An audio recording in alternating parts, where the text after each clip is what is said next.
Spanish, very accustomed to eating the foods from Dominican Republic. My parents both worked really hard, but they always made sure that they instilled the importance of culture and family, always. So the music for me was always present at home. I wasn't a dancer back then, nor did I like dancing, to be honest. I was a more shy and reserved kid. So I was really more into my studies, into my books. And then when I did start developing an interest in music, it was more of the American pop culture, Michael Jackson, Madonna. And so I think it was probably in my early teens where I was connected with one of my family members from Dominican Republic.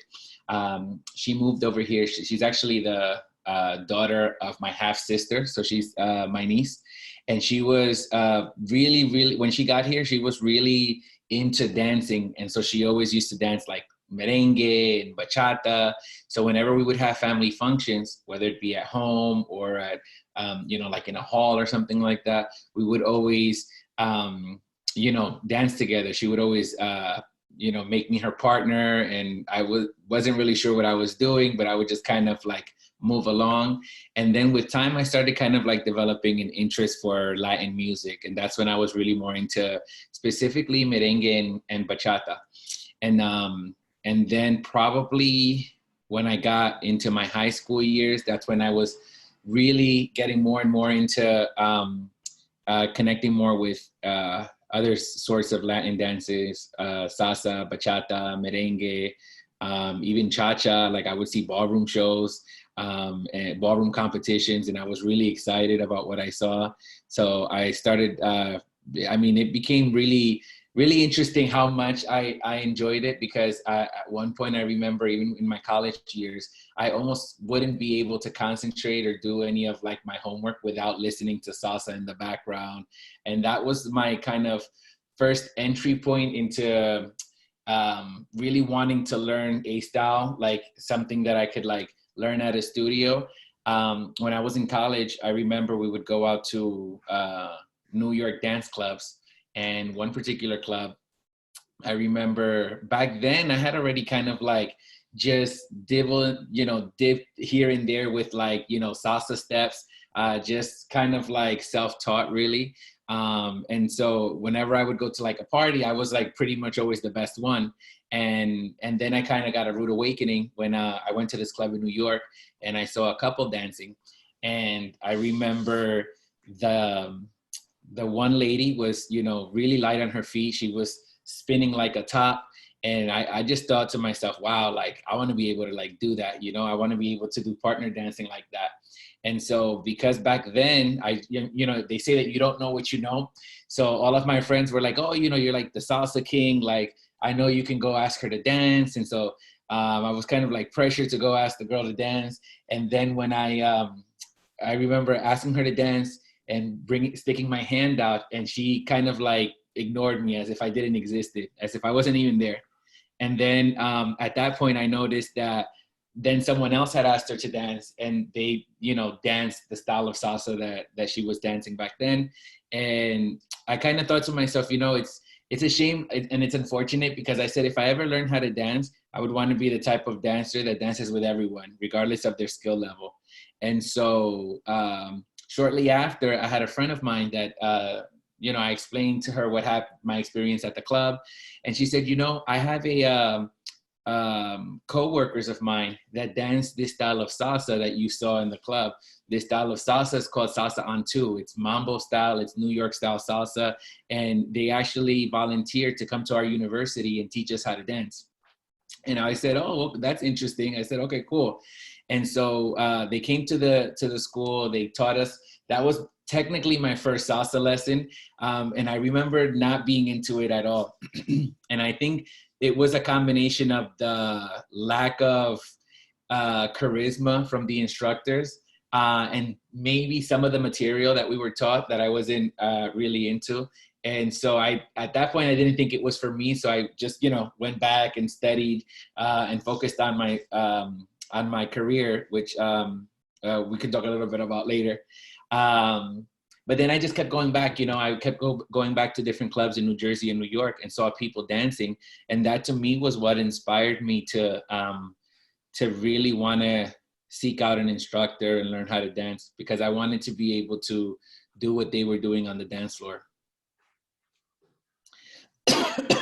Awesome. Now, I'm really curious about a bunch of points that you're talking about. By the way, did Inessa get you that link, by the way? Let me just double check. One of the things that you just said that's interesting to me is just the idea of New York salsa and dancing. New York is such a hot spot for dancing, and I've lived in a lot of parts of the world, both in the States and Europe, and you hear about sort of the New York style and the New York vibe. Yeah. New York definitely has a different feel when you go out salsa dancing than other places.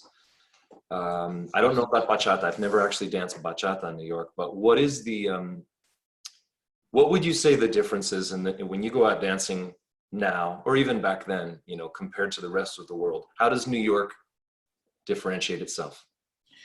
Well, so I live in Jersey, and in Jersey, there's kind of like the southern part of New Jersey, and then you have central Jersey, and then northern New Jersey, which is, I guess, closer to where all of the excitement is, because it's closer to the main entries into New York, the Lincoln Tunnel, George Washington Bridge. And so the diversity in people here is more a mix of, Latin culture, Latin dancers. So you have like Puerto Ricans, Dominicans, Colombians. And so here in New Jersey, you do have places where you can go dance.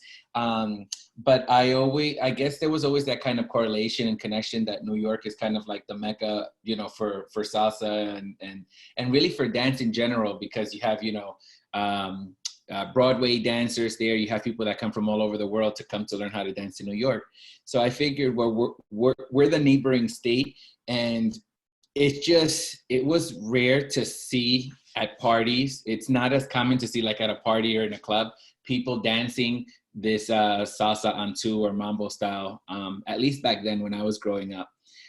So I had never seen it before. And the first time I was exposed to this type of dancing was in a nightclub in New York, a Latin nightclub in New York. And then when even in New Jersey, the clubs that were closer to New York, that were kind of just like on the border by the water, you would get kind of that spillover of dancers who also come from New York. And so some of those dancers you would see also in some of those clubs as well. What was the dance style? So if it wasn't the mambo on two style, because when people think of New York, you always hear that New York style is sometimes referred to as on two. Instead of saying on two, people will say like New York style. What was the style that they were dancing then? That wasn't mambo. You mean here in back then in New York or in New Jersey? Back then, actually, I'm curious.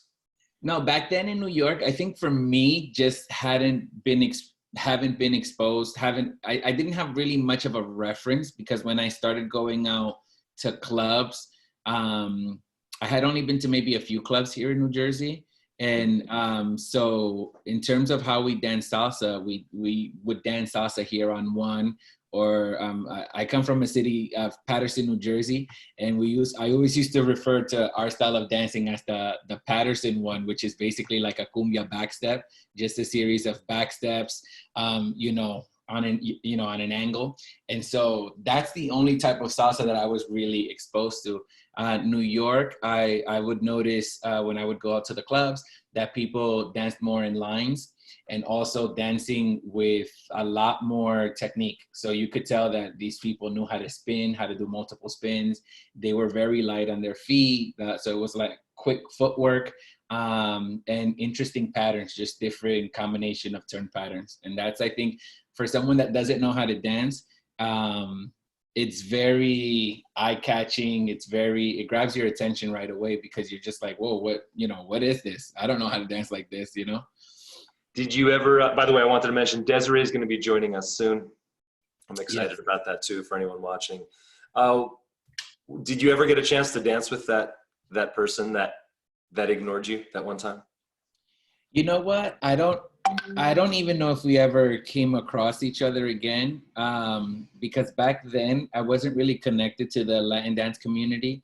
I was really just, I can't even say I was a social dancer because I wasn't really connected to that world of people who take dance lessons. I was just, your average Joe Schmo Latin dancer that, would dance in the kitchen and in the living room at home, and not really, and wasn't really exposed to, this world of taking lessons and meeting other people who really just went to the clubs to dance. Most of the clubs I would go to back then were really just based off of people who like to hang out by the bar and, dress up and look cute and, hopefully like find someone.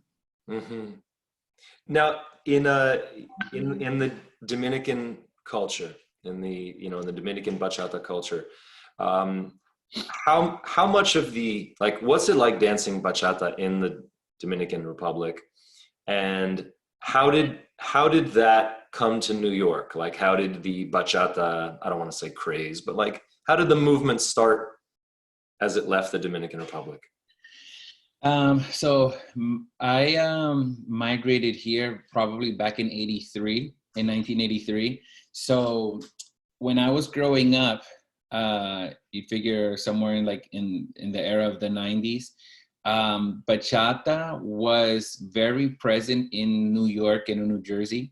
Not all over the US, but I know predominantly in certain parts like probably Florida and basically wherever there were large concentrations of Hispanics, but particularly New York. I remember actually when Aventura first released their album, and they were trying to make a name for themselves actually in these cities here, in Patterson and Clifton and Passaic.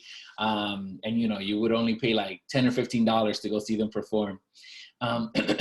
So the way that it got here, I think, was we owe a lot of it to the bachata clásica artists. So if you think of anyone that's on that latest Romeo Santos album, Anthony Santos, Raulín, Luis Vargas, Joe Veras, these were the bachateros that I grew up with. And so their influence was very much present. We have a radio station here in New York, La Mega 97.9, very popular station that gets broadcasted in the New York metropolitan area. And so that was like your in to hear like a lot of like the hot new songs that were out. And so bachata was always present on the radio station. Even the TV shows, they would make appearances. So I think that in terms of how people danced it, it was way more, I'm hesitant to use words like traditional or classic, or let's say more basic. So it wasn't as intricate in terms of like the footwork and the partner work combinations. People just, danced their 1, 2, 3 tap, 1, 2, 3 tap. And that really was how most people danced bachata.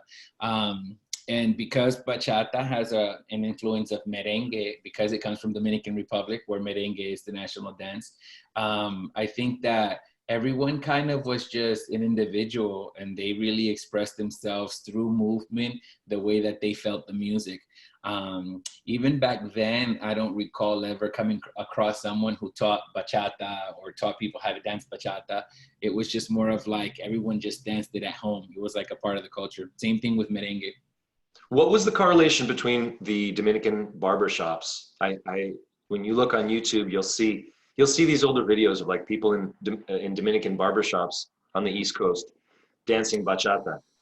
It's funny that people correlate bachata with just barbershops, because really, if you ever visit Dominican Republic, you'll notice that most places, if you ever take a trip there, you'll notice that everywhere you go, music is a very big part of the culture. So if you listen to a song, maybe months after you come back from Dominican Republic, it will probably remind you of a time, of a memory that you had when you were at either a barber shop or a grocery store or at the beach or at a particular neighborhood. So it's in Dominican Republic, the music is played everywhere in the neighborhoods. So partially stereotypical, if you think of barbershops, especially here in these areas, a lot of them are owned by Dominicans, just like beauty salons. There's a lot of like Dominican beauty salons and also grocery stores. And so when I think of like, neighborhoods that have like those little deli or grocery stores, those bodegas, Dominican barbershops and salons, you'll hear music, not just bachata, salsa. A lot of people don't realize that Dominicans actually really, really love salsa. And in the capital, you'll probably hear more salsa than you do bachata. Hmm. But in terms of the correlation, I know that there was a video, or maybe a few videos that kind of went viral with people dancing bachata in the barbershops. So I think it kind of just like took off with social media. These videos of just people having a good time in the barbershop dancing bachata. But it is true that when you go to barbershops here, especially those that are like Dominican owned barbershops, you'll hear bachata played, but not just bachata. You'll also hear salsa and other forms of music. I haven't gotten my hair cut in a little while. I think that there's going to be a line out the door for most barbershops right now when we come out of quarantine. I told my barber I'm already waiting. You see, I got a hat on. I was like, let me just tame the beast, make sure I don't look crazy today. My girlfriend was saying that I need to she was like, you should sign up now, just so that your name is ahead of the curve, kind of. Yeah, that's a good point.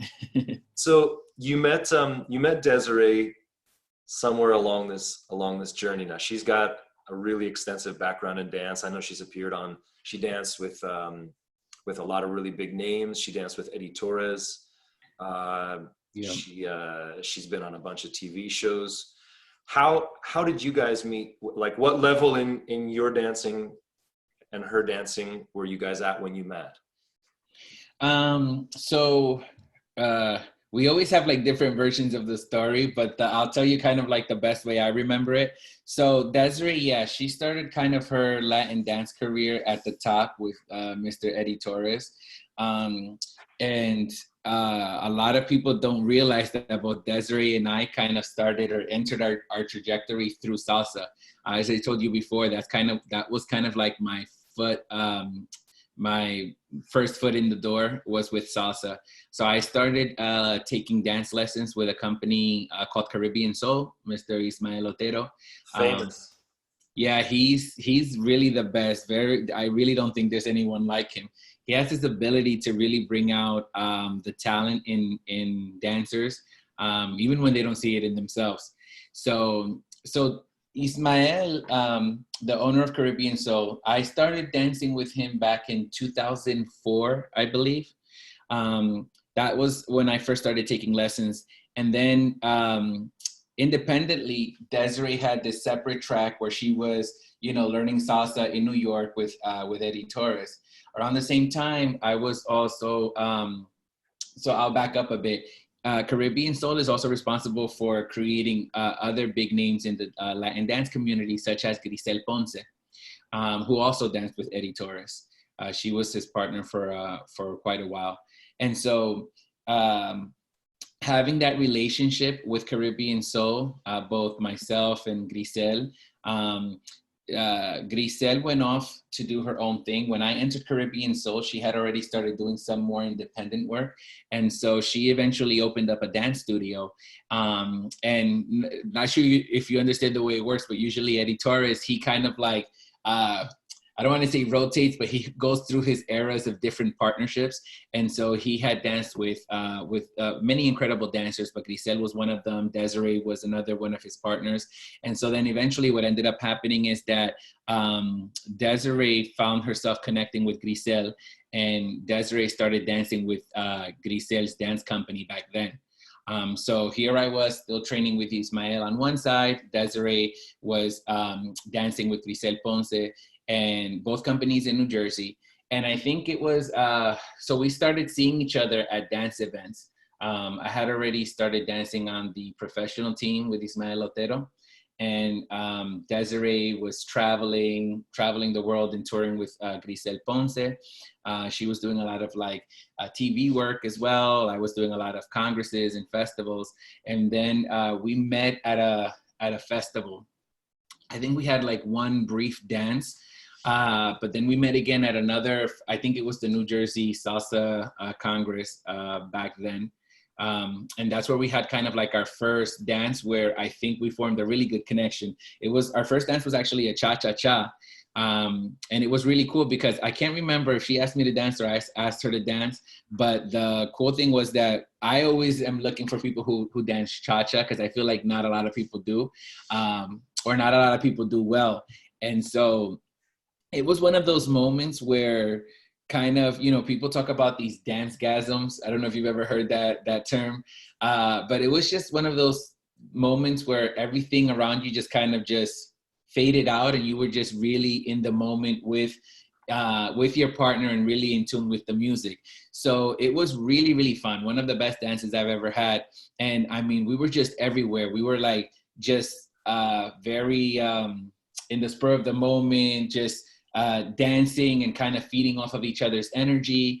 And so before we knew it, we had this huge circle around us, you know, we were like dancing on the carpet. And I remember we were dancing all over the carpet, and people just kind of like kept looking at us. And afterwards, you know, everyone like was clapping, and, you know, everyone was like, oh my God, who are these people? And they're like, you know, how long have you guys been dancing together? And we're like, oh, we don't dance together. This was, you know, this was really like the first time we had danced. And then from there, I remember there was another case where we crossed paths in New York, because New York, remember, used to be kind of like the, not just the mecca, but really just kind of like it really was like the home base for dancers all over the world. So people from Boston would come to social dance in New York on a Thursday night, from Rhode Island, from Philadelphia, from all over. And so I don't remember if Desiree was living in New Jersey or in Brooklyn. I think she was living in Brooklyn back at that time. And so we went to a dance social, and it happened to be my birthday. And when we were, they did a birthday circle for us where we were dancing, and, you know, I was exchanging, you know, different girls were coming into the circle to dance with me. And then when Desiree came in, it was really funny because there was like a break in the music. And then we both kind of hit it with like this really cool pose. And everyone just kind of like was shocked, just like, wow, you know, like that seemed like you guys had choreographed it or something like that. And so people were going crazy. And Ismael was there that night, and I remember him telling me that night, you know, that's your dance partner. That's who you need to dance with. And the rest was history. From there, he was really, you know, we owe a lot to Ismael, because it was really his idea to partner us up, to start working independently of the projects that we had going on with our dance companies. So he was the one that kind of like pushed us, you know, you guys, you know, you guys can be so powerful. You're great together. Your charisma, you look good together. So that's really how it all started.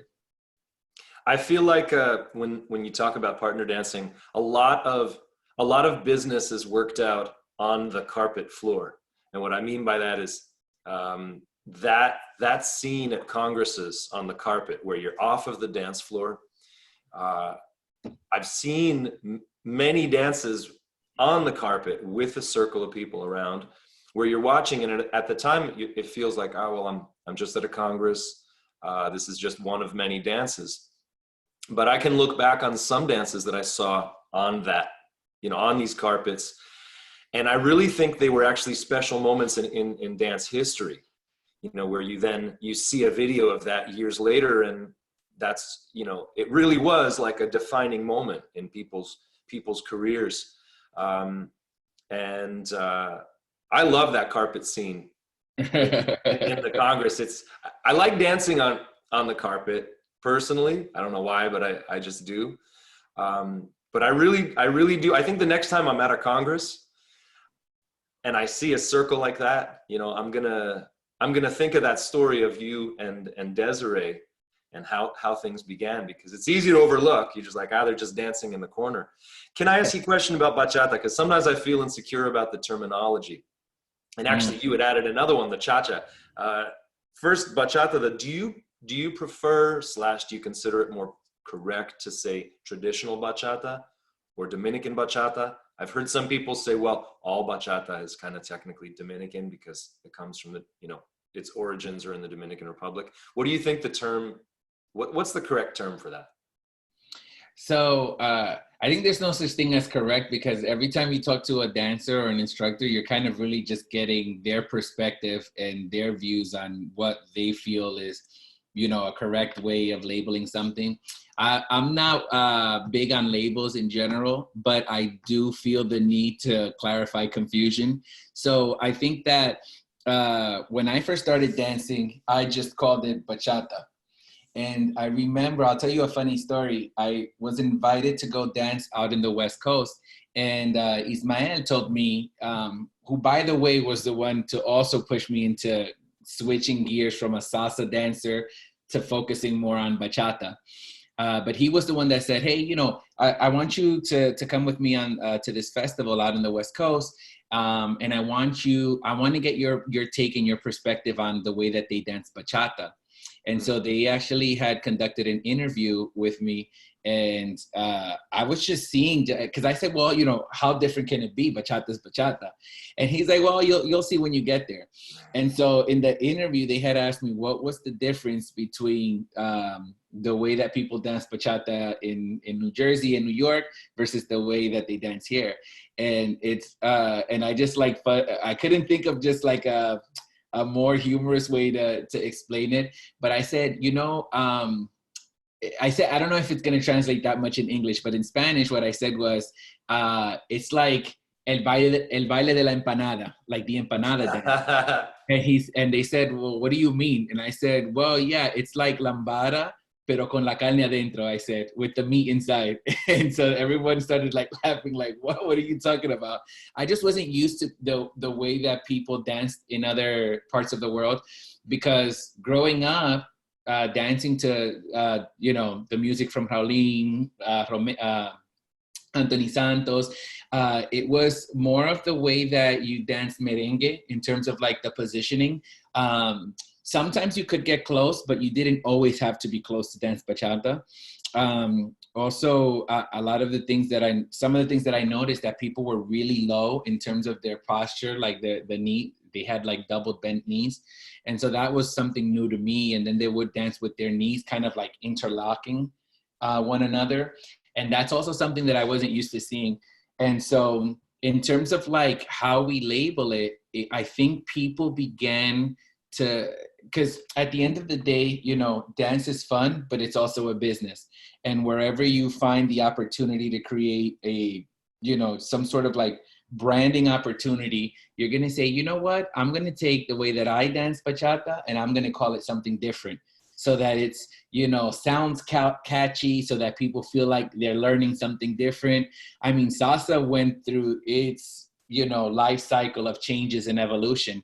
And so I think that there's pros and cons to that, because I think that if someone who grew up in Dominican Republic and saw how bachata is danced there, and then you see how it's danced in other parts of the world, you know, maybe they might not be excited about associating other styles of bachata with the name bachata. So maybe you do need to kind of put it into its own box. But in terms of what we call it, I think that at least the way that Desiree and I define it, I think we really talk about not necessarily the style, but having the music come first, because we believe that the music was first and then came the dance. So with that being said, we kind of like categorize bachata into four different, we go through like an evolution of bachata. The old school kind of bachata era, from the days of Trujillo, when the country was forbidden to listen to this type of music.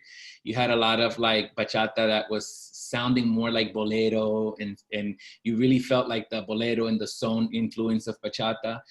So we have kind of like that era of bachata. But then you have the era that I grew up with, bachatas between like the late 80s and, you know, all throughout the 90s. And that's all of the Romeo Santos artists that are part of Utopia. And I call that bachata clásica. And, you know, I think a lot of Dominicans probably would agree that, you know, if you say bachata clásica, you're kind of referring to this type of bachata. and there's also kind of, it's important to distinguish two worlds. I say there's like the street world and then the dance world.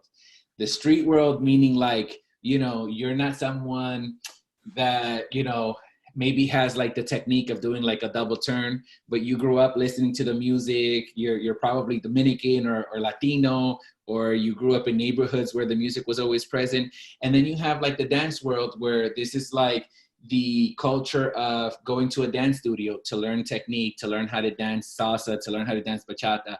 And so I think depending on which world you're talking to, you could call it something differently. In the street world, bachata would just be called bachata.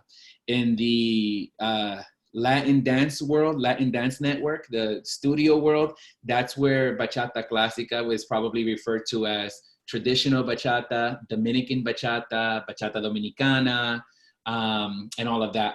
And then if we continue on kind of like the spectrum of the era, the 2000s, kind of like with the initiation of the Aventura album, Romeo Santos, everything from, you know, Romeo Santos, Toby Love, Leslie Grace, Grupo Extra, all that generation, we kind of classify it as urban or modern bachata.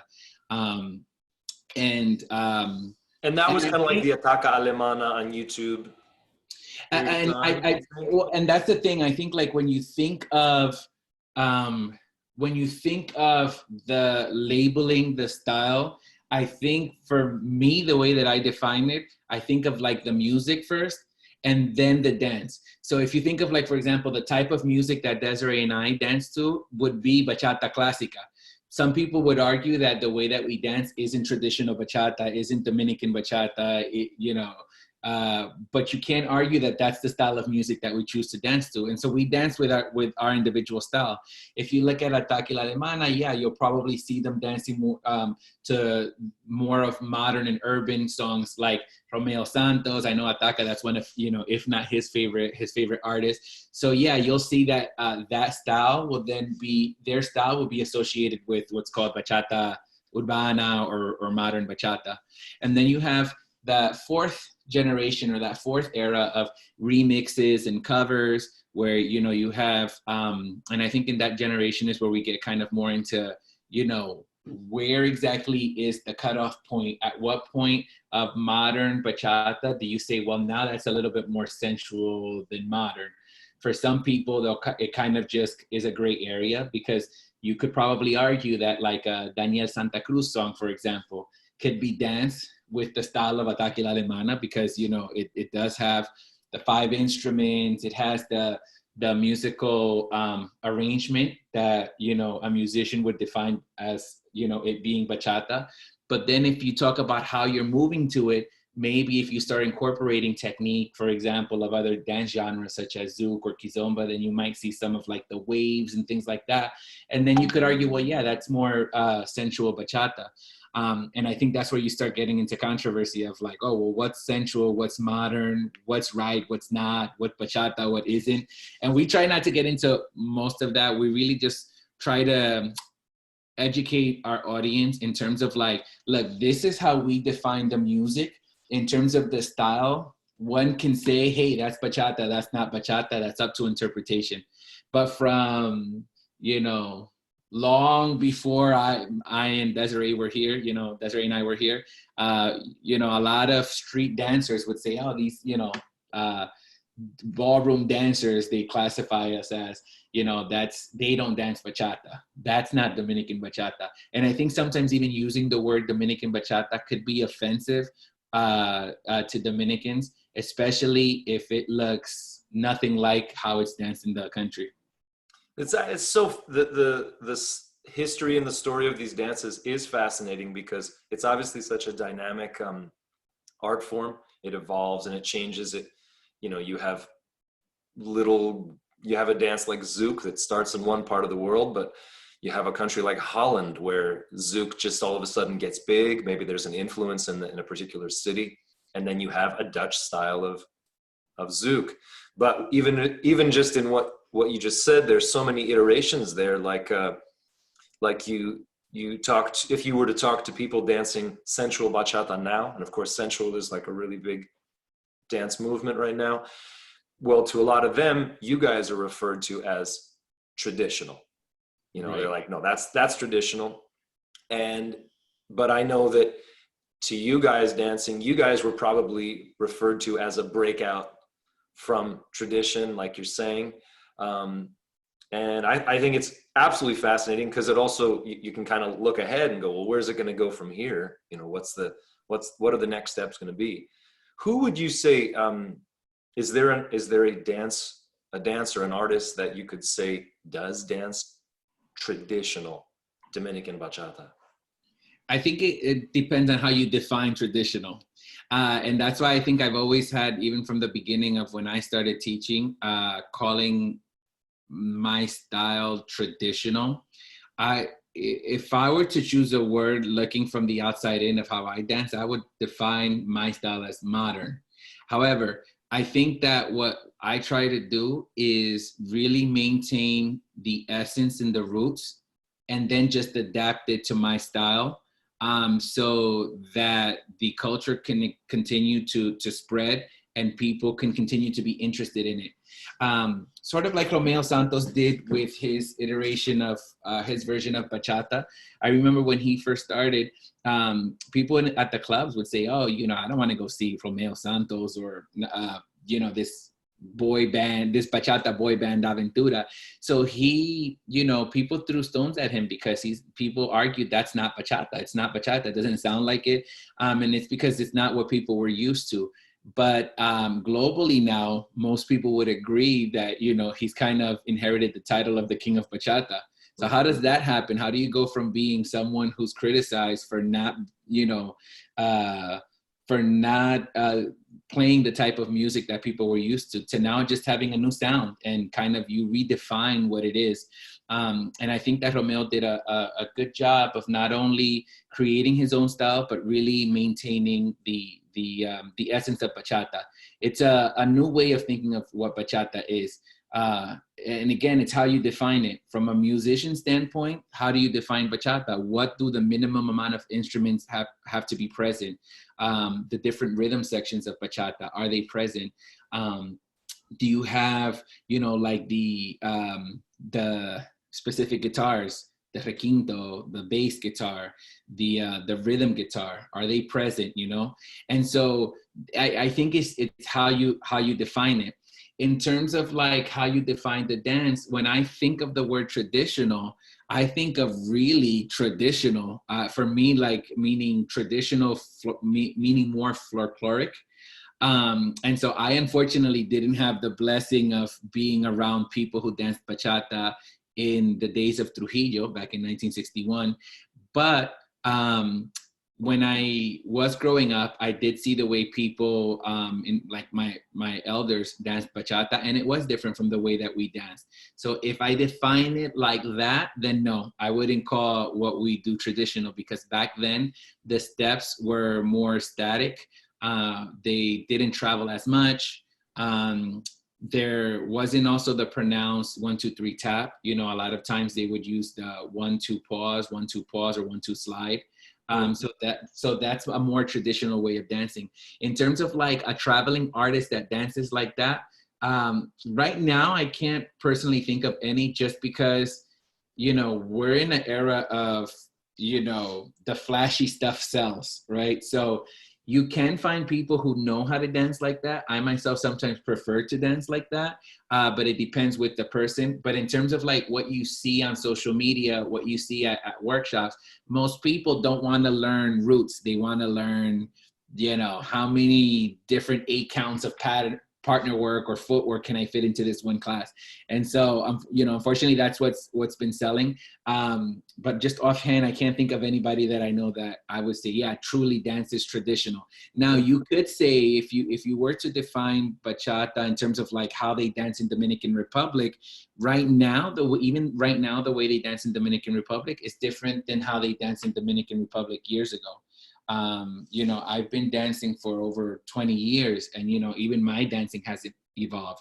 The way that I started dancing back in 2000, I don't know, in the early 2000s is different than the way that I social dance now. So I think it's important for us to continue evolving so that not just for staying relevant, but also like, you know, I always say that the best teachers are always students. So if I can continue to learn and continue to evolve and learn new things and new ways of doing things or new way of explaining things to people, then I can provide more to my students.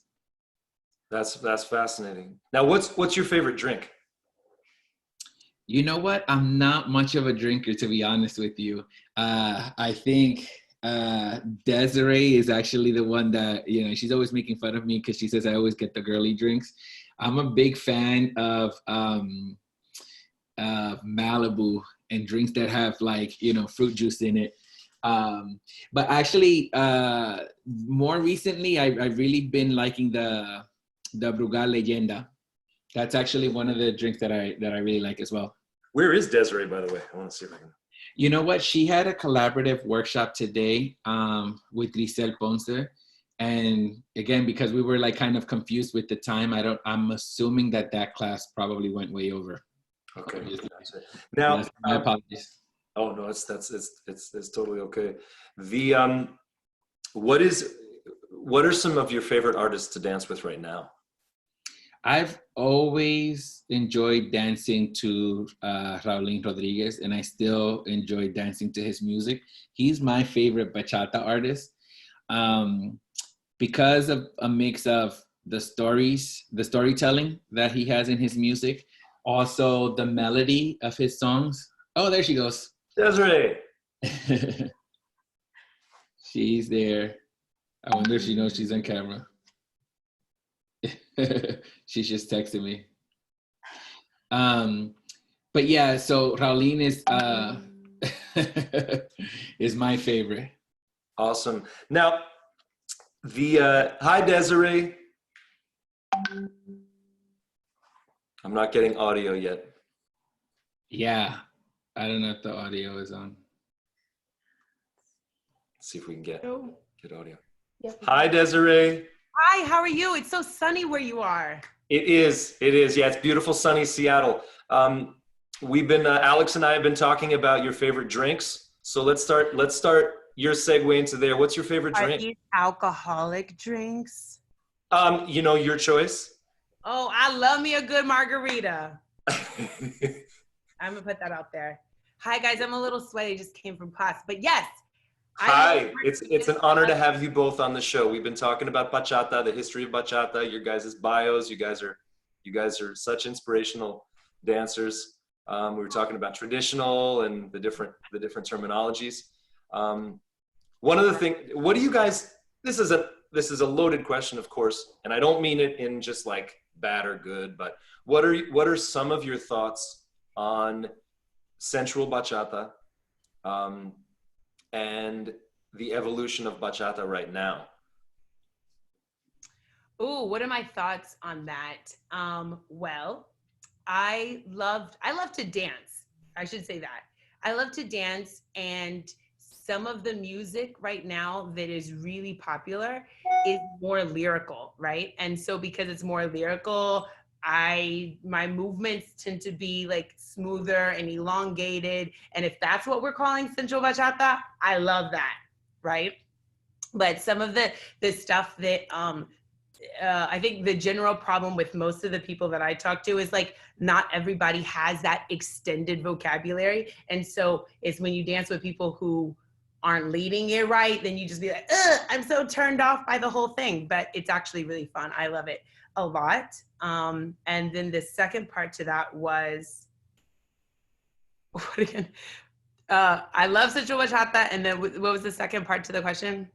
Well, I guess like I'm curious about sensual and you and Alex's perceptions of it, because from the outside, I teach dance and I've been around dance for a while. From the outside, the public definitely sees sensual kind of for what it's called. You know, it is sensual. It has the body rolls, and there's obviously some Zouk influence. And Alex, you were talking about Kizomba influence. But when I talk to the sensual artists, they have this deep love and respect for the music. They complain when it's a remix that doesn't really involve the instruments.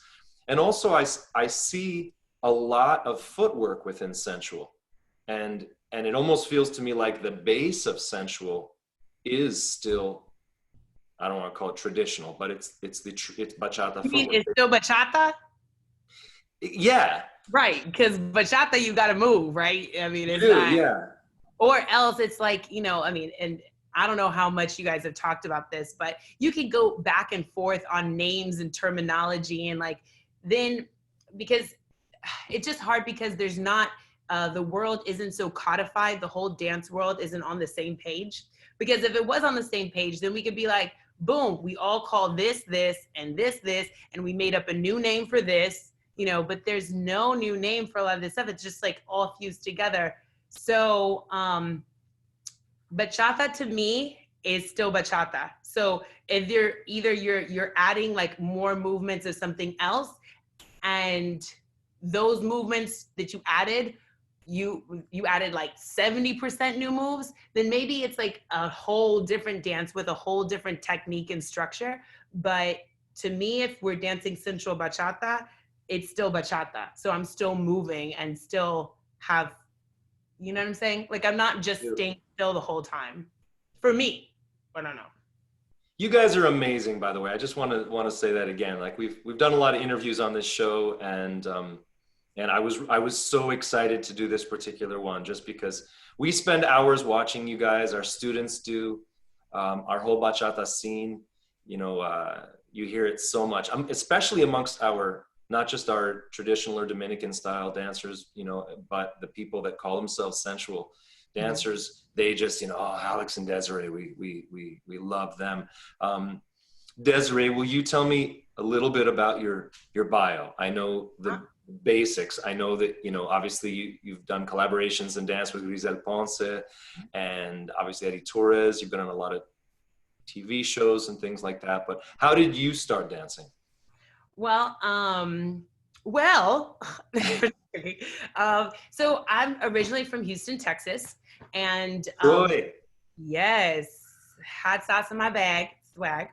And I grew up dancing. I went to elementary school. I mean, I was dancing in elementary. I went to middle school for dance, high school for dance, and then I graduated high school. And my program was like focused on dance, and in that time I was taking musical theater and other kind of theatrical things. So always loved for performing arts. Then I graduated high school and I went to college in in Philadelphia. Went to University of the Arts, and I got a BFA in dance. So I'm dance certified. I should know what I'm talking about. And then I moved to New York to be a dancer, and I thought I was going to be a modern dancer.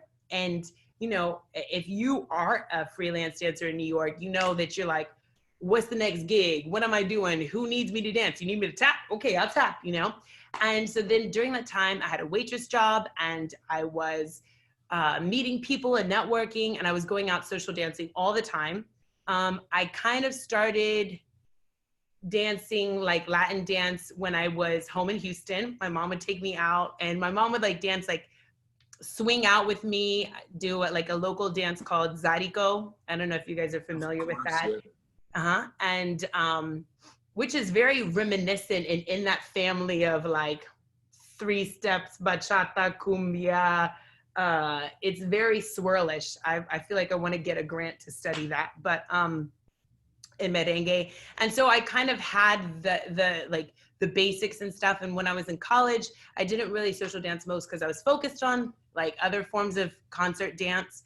But then, yeah, once I went to New York, I was just like dancing all the time. And then I went to New York Salsa Congress, and I was like, oh my God, people are doing this professionally. What is this? Let me audition, thinking it was just like an audition kind of thing. Not that it was like actual dance schools. And then at the same time, it was just like really happenstance that I went to Eddie's class, and he needed a partner. And so I was there. And so he asked me to work with him, and it was just really like amazing, and the stars were aligned. And so I got to work with him for a while his partners kind of got better and injured and broke up with their boyfriends again to come back and dance with him. And at the same time that I started dancing with him, I started dancing and performing for this artist, Santi Gold. She's signed with Atlantic. an indie pop artist, and I toured with her for almost 10 years, not teaching, choreographing and dancing with her, which was really awesome because that was like my first kind of taste of tour life. It was really different though, because we were doing like music festivals and like lots of House of Blues tours, and like I got to tour America, tour around the world. So this was really awesome. So I started dancing Latin dance with Eddie, and then I kind of started going off with this singer and performing with her. And then every time I was come home, I'd be like social dancing again, and I didn't want to lose where like the momentum that I had with that. And so then I was at like a Jimmy Anthon social, and I bumped into Grisel, and she was like, "Oh yes, girl." And I was like, "Oh, you're good." And then we were like, "Let's dance together." And she's like, "Join my team." And I was like, "Yes." And then in the next 2 weeks, I was like performing with her, and I did lots of fun stuff with her. And then I went back on tour, came back. Then my boy Alex over here Grisel. Did you guys already get into that story? Alex? We talked about kind of how you guys met. We talked about some of your kind of your inceptional dances where you guys like your first we were dancing cha-cha, which Alex, I think we need to teach a cha-cha class because that was really fun with Grisel. We love dancing cha-cha. And so yeah, we were like, let's get this together. We did this routine, salsa routine that was kind of like, we never did it that many times. And then Alex went back to corporate, and then he was like, "Ooh, I need a substitute for Caribbean soul." And I was like, boom, boom, boom, I can dance. And then so I did it. And then Isma was like, "Hey, do you want to be on the team?" And I was like, "Oh, okay, well, I guess that's what we're doing." So then I was on the salsa and the bachata team. And then I was like, boom, boom, boom, Alex, like, we need to do this. And then he was like, "Yeah, okay, I quit my job." And I was like, "Oh my God, you quit your job." And then I was like, "Let's work together." And then because, you know, people were like, "We want to see Alex and Desiree." And I was like, if people are asking, we just got to give them what they want, right? And so then that's when Alex and Desiree happened. And then here we are today. So if you guys were to start teaching cha-cha, and if cha-cha is the new movement, if the cha-cha market is about to just boom, my prediction is you've got 5 years about before body rolls take over and sensual cha-cha starts up. Probably what's going to be happening is someone's going to be wandering in the hills of Idaho somewhere. They're going to stumble on these ancient scripts and scrolls about cha-cha, and they're going to come out and say sensual cha-cha is the new thing. So we got about 5 years. You guys got to get started on that. Man, that's pretty hilarious. Because I love dancing so many different things, it's really hard for me sometimes to be like you can only dance this one thing, right? And I'm like, who cares what the label is? Like, you put the song on, and this is why I love, this is why I'm like, yes, I picked the right partner, because you put me and Alex at a party, we could dance all night. No matter what the song is, the kizomba come on and we'll dance kizomba. The hustle come on, we'll dance a hustle. The Motown Philly back again, then we busting out our little old school moves. We're dancing sensual bachata or whatever the music is, the rhythms, So I think it's more about like the rhythms, and if you have like different flows, to me, that's kind of what I versus like the you're dancing, sensual bachata or traditional bachata, like, because my definition of that could be different than your definition. And some of the people that are, that are dancing it, other people are like, they're not dancing it. So then what is it, When I look at the traditional bachata scene, one of the dances that really always comes to mind is West Coast swing, because you have sort of that anchor step feeling where there's that lean away, and there's that almost independent footwork. I wanted to ask you both about this because it's something that's always been a little bit of a mystery to people that have not studied the footwork of Dominican bachata or traditional bachata. In your typical partner dance forms, things are led and followed in somewhat of a mirrored fashion. Like when I move, you move, and just like that. And when you watch two people who are dancing a style of bachata that's more about the footwork, often the footwork is not parallel. So one person is doing one thing, one person's doing another thing. And it just all seems kind of mysterious as to how it works and why it works. Mm-hmm.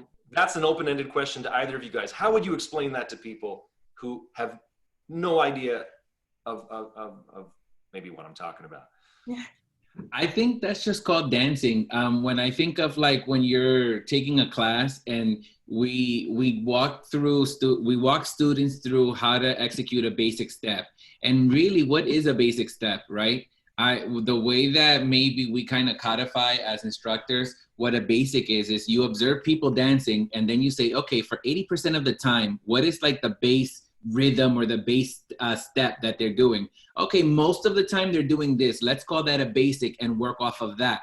And then you have variations and, branches off of the basic step, AKA footwork or shines, as however you want to call it. But really, even outside of the base and outside of the shines, it really just is how does your body respond to the music that's being played? So, but particularly, sorry to interrupt you because I really want to identify this question here. Say you're doing one basic, right? You guys are dancing bachata, and Alex, you're doing this particular basic, and that you feel fits to that guitar line or whatever's going on. But at the same time, Desiree, you're dancing a different basic, right? Right. I totally know. And this is, yeah, exactly, right. And so this is kind of unique in your style of bachata. And how does that tie in? So say Alex goes to give you a turn, but you're doing a different step. Right. So I think what Alex was pointing out is pretty much it. Is like we have the basic, and that's the kind of through line that we have, but it's more in terms of like weight shift and timing, right? So are we going and lead moves versus not lead moves? So sometimes Alex's rhythm that he's giving me with his frame is so strong that it's like, I'm not going against that, right? I'm dancing with you. Like I'm listening to what you're saying. And a lot of times there's a lot of opportunity for me to input how I feel, right? So maybe Alex is giving me the cues, oh, come forward with me, right? But he's not necessarily telling me what to do with my feet. So Alex might go 1, 2, 3 and press forward. And I might go 1, step, step, step and press, or gallop, step and press, right? Maybe according to the music, whatever I felt there. But that's the freedom that I have to stay within the guidelines of the kind of the music and on the right weight shift, but doing my own thing. That's sort of like why I think like it's important to, yes, define the basic, but really you're teaching people how to dance within the paradigm, right? Like this is the music. This is how you can dance to the music. These are variations of what you can do within the music. And these are variations of the basic step. And because we need to maintain the basic step throughout, within, keep it within the paradigm, how you execute your basic step might be a little bit different from the way I do it. But ultimately, if you pair me up with any other person who understands the paradigm, then they can dance even though you're not mirroring exactly the same steps. Right. I think that's really a good point because, you're not always going to be doing the same basic. Maybe someone's basic has a cha-cha in it, or maybe it's like a tap step or something different, but it's really still, I have to, as a follower, I still have to be listening to what my partner is doing. And if they're leading, I should be able to do that. I think this is a really kind of like arcane art within your particular field, because from the outside, it looks extremely mysterious as to how that all works. And often that's why people need to take classes. Yeah. Absolutely.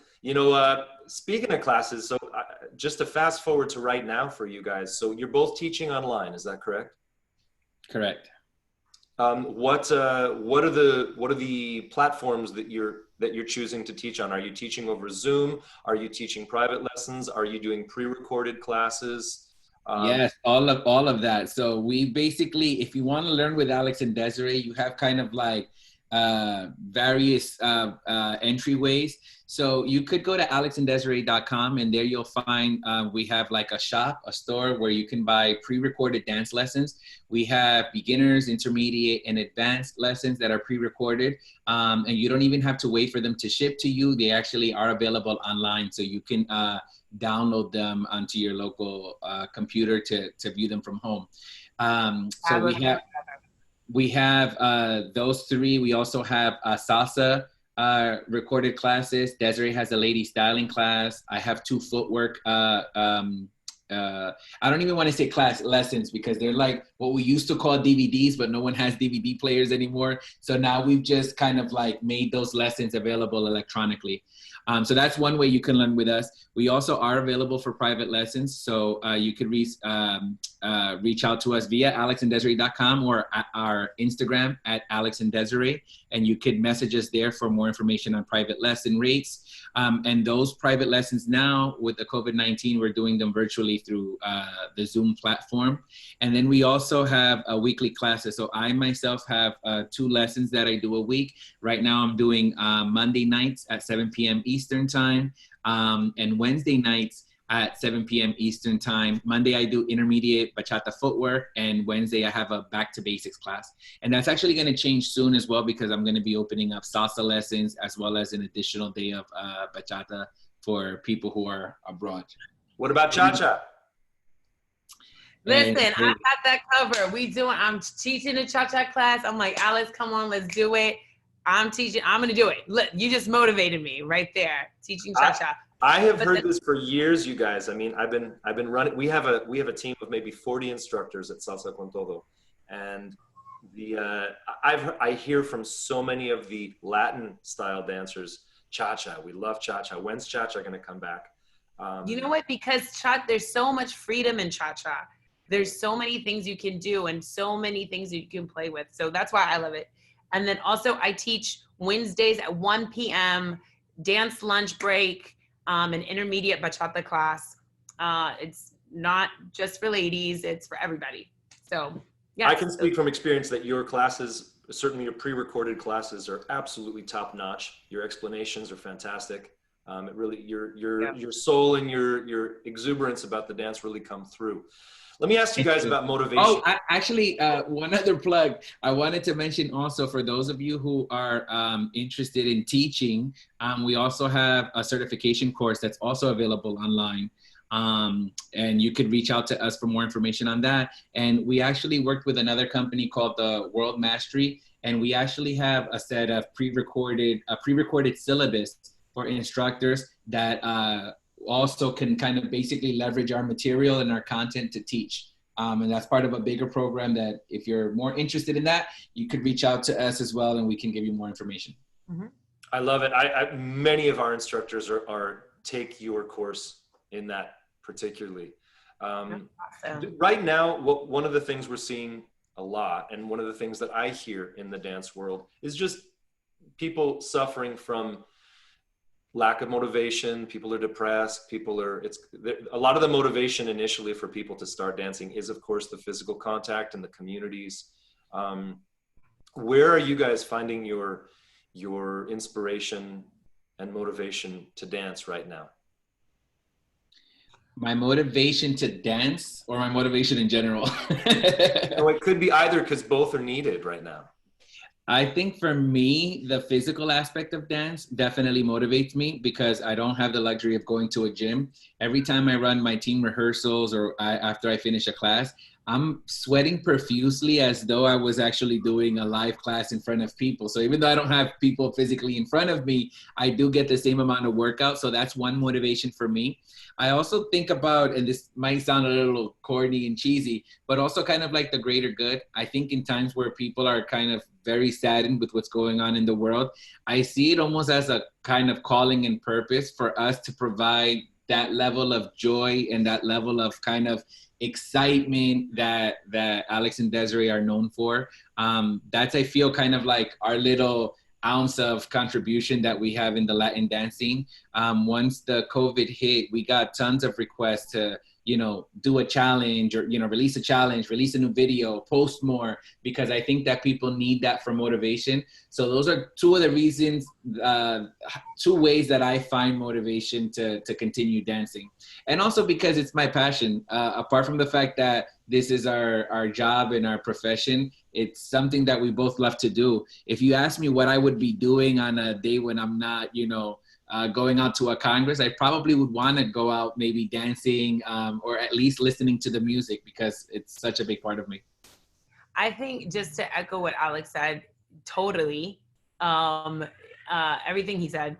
But for me, like when we first got all the news and the shutdowns were happening, I was just like, oh man. And I didn't feel like doing anything, to be honest. I was right there on my couch, like total Netflix, totally deep in it, until one. And I was like, even though dance is my complete passion, my joy, I feel like it's my purpose, I just didn't feel like, I didn't have the motivation to get in my 1-bedroom house, apartment, and try to make space and, to dance, until my girlfriends were like, okay, boom, Zoom, we're going to play music and we're just going to dance hard for an hour. Okay. And I did that. And afterwards I was like almost crying, because I was like, I miss this so much. I just miss like putting the music on and just like letting go and like letting God, And so then I was so motivated by that I started doing like these Sunday Zooms. I did them like twice. And for me, that was just so, it was so rewarding for me. It was meditative. I felt like it renewed my spirits. And so from then I was like, okay, well, clearly we need to do this, and clearly you need to dance. And then I just started looking at all of the videos on Instagram and of people that were dancing. And then of course the messages, like Alex said, that people were asking us to kind of be the inspiration that, that they needed. And I was like, okay, well, let's do this. Let's share. And because that's the only way that we can, right? Now through social media and through platforms like Zoom or Google Hangouts, and to try to stay connected and still keep the movement within us. God bless Zoom, huh? Right. Oh my God. They don't sponsor us. I'm kidding. I mean, all of us as dancers kind of woke up and went, Zoom? Okay. And right. We researched a lot. I personally researched a lot of other platforms. I have a friend that works for WebEx, and I was and somehow just maybe it's because the name is so easy to grab on. I was just like, okay, Zoom, we're gonna Zoom. I think Zoom should be sponsoring every single partner dancer on earth right now. Oh my gosh. Yes. Zoom, if you're listening.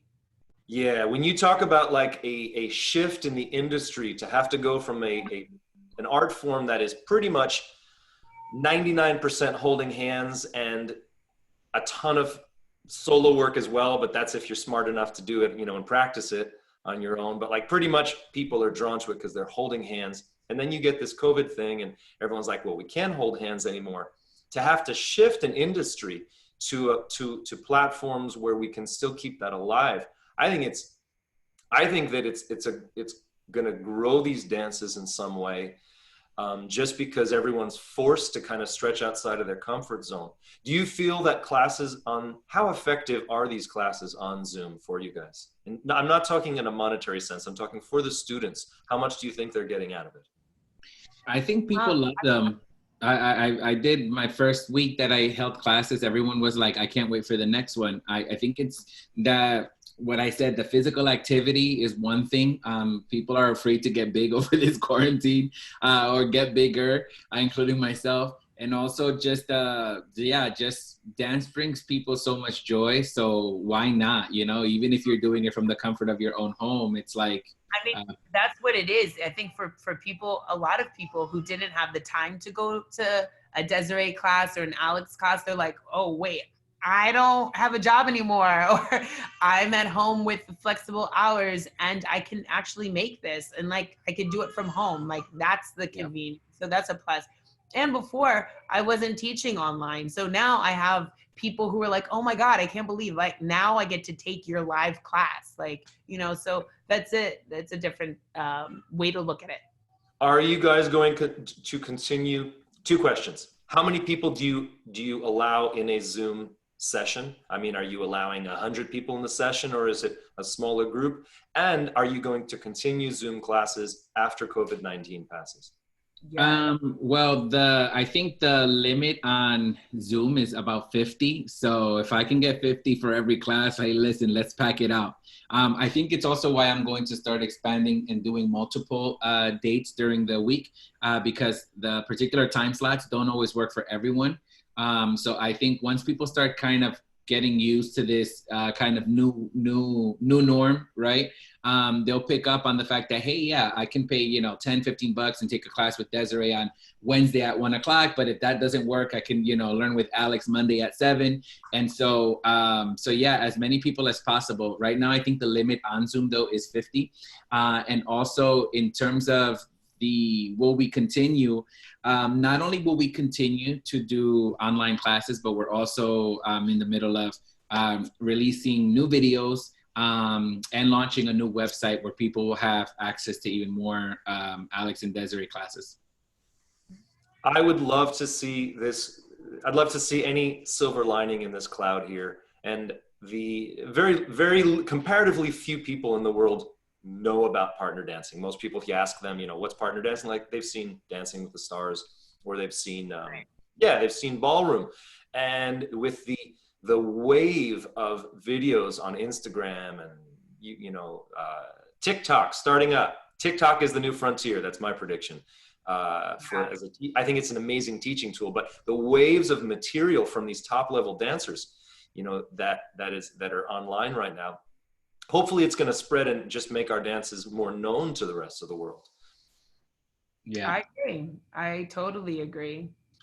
I want to ask you guys about your thoughts on, this is sometimes a touchy subject, but safety in the bachata scene, in the bachata world.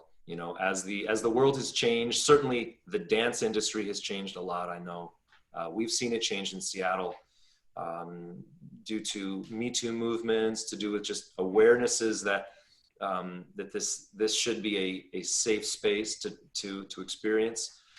Congresses have gone through some difficult times, I know, with that. How do you see the world changing in terms of safety, particularly within your industry?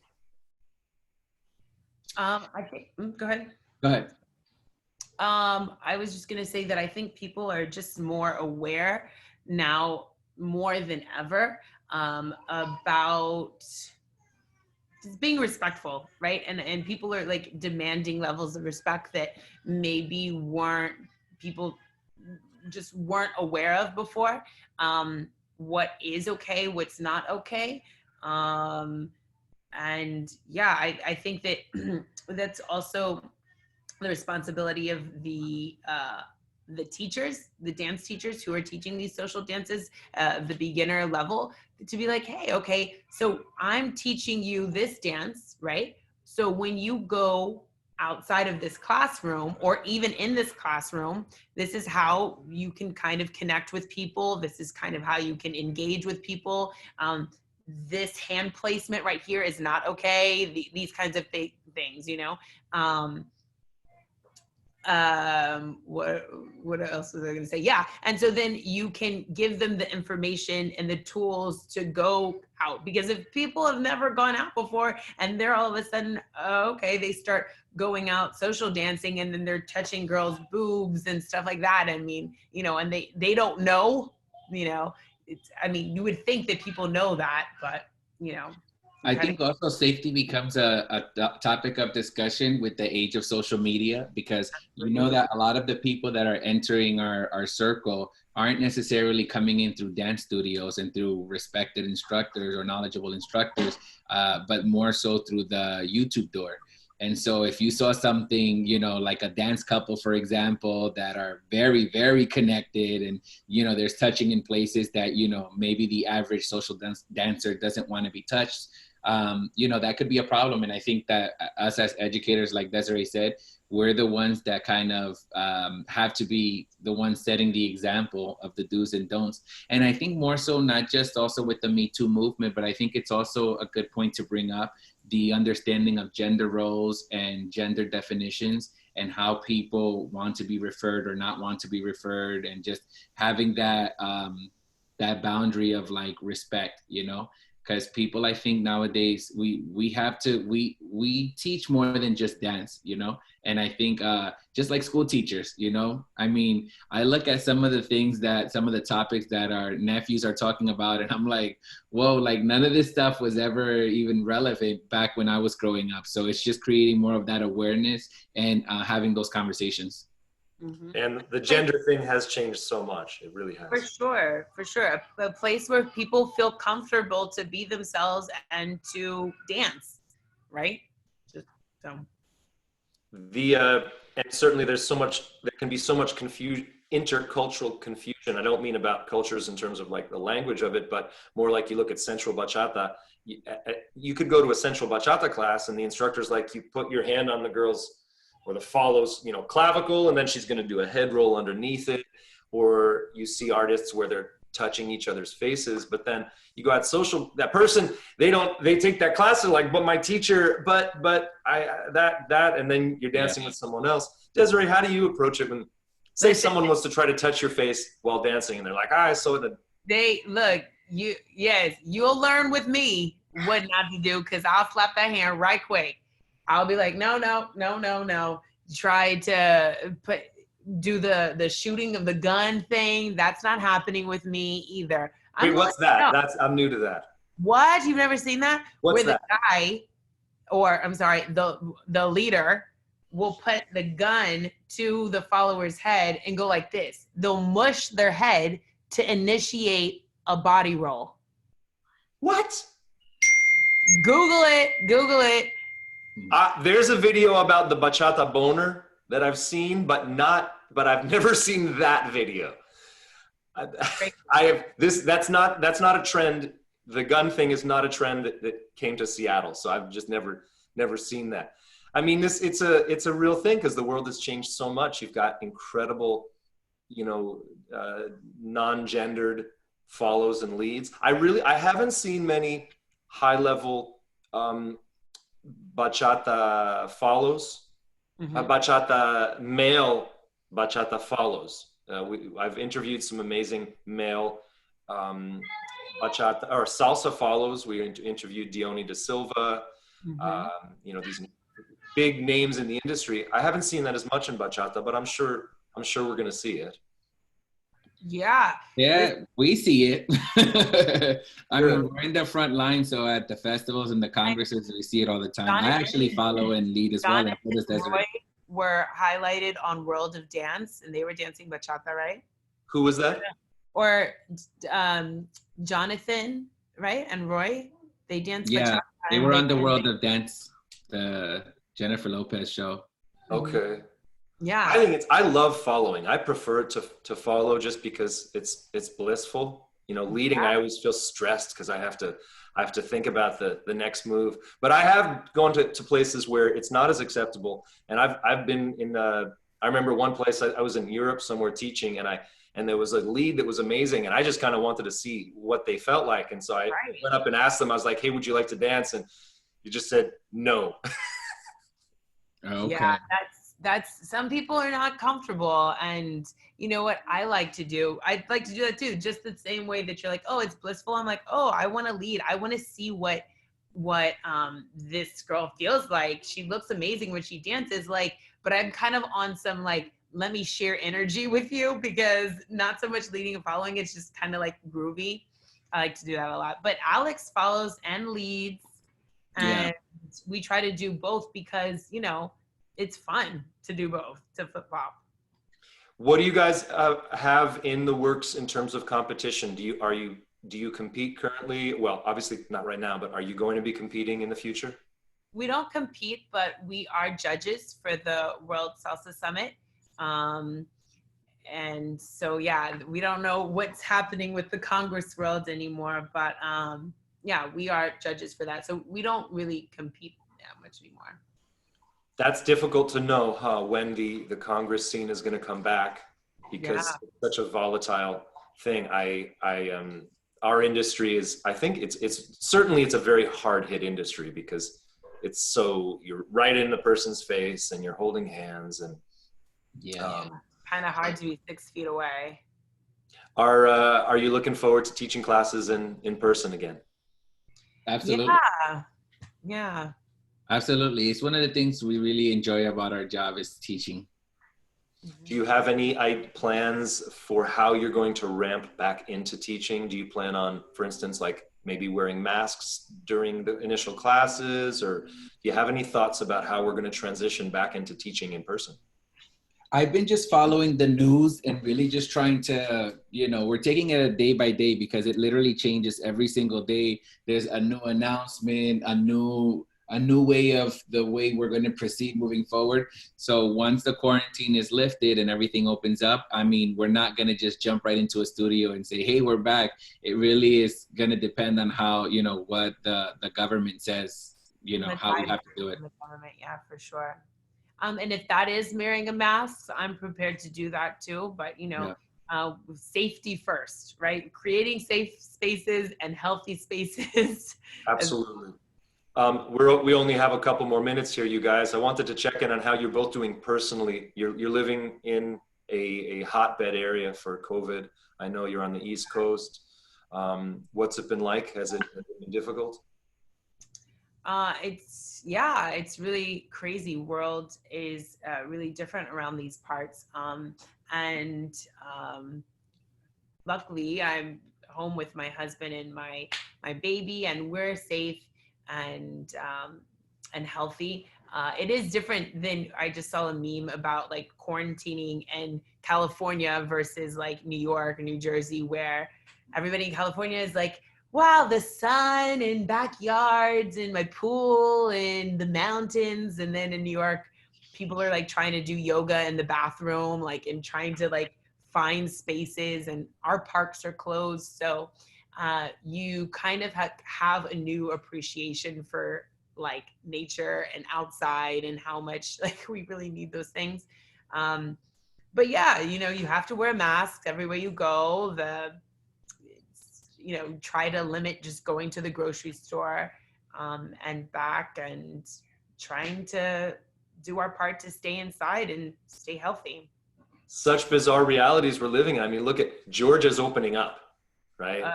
So Did you theoretically, hear the mayor of Las Vegas the other day? I know. I know. Thankfully, not everyone in Las Vegas feels that way. Thank the God. Crazy. You guys should when we do open up, you guys should offer classes in Central Park. Oh, that would be fun. That would be nice if the weather permits. Yeah. I sort of imagine the whole world of dance right now is so bizarre because just Georgia opening up on its own, theoretically people could be like, I'm going across state lines to go partner dance. It's like prohibition era, and you're going to, oh my God, I didn't even think about that. You're crossing state lines to go party. Pretty much. I'm glad that you guys are safe. I'm glad that you've been supported by your community. It sounds like you guys have received support, and it sounds like you're able to keep on making somewhat of a living doing this. Hopefully we'll all be out of it really soon. I really appreciate you guys being, on the show, taking time out of your day to do the interview. And thank you for having us. Yes, thank you. You guys have been such an inspiration to people all over the world, but particularly to our school in Seattle. I know you have so many admirers, and you were going to be here in Seattle. No. To teach. I look forward after COVID-19 to rebooking, getting some, maybe we can purchase some really cheap flights right now. You're right. Yeah, I think on Delta you can get a lifetime flight anywhere for $10. Right? Oh wow. That's not real. That would be cool. I was like, what? Well, cool, you guys. I wish you both the best. Thanks again. We look forward to seeing you online and offline. We hope people take your Zoom classes, pack those Zoom classes. Alex, get a webinar going, because I think there's a 100-person limit to those.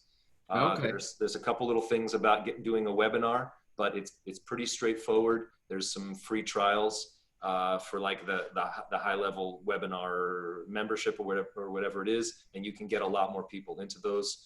And yeah, have an amazing day, both of you. Hugs from Seattle. Thank you so much. Thank you. Take care.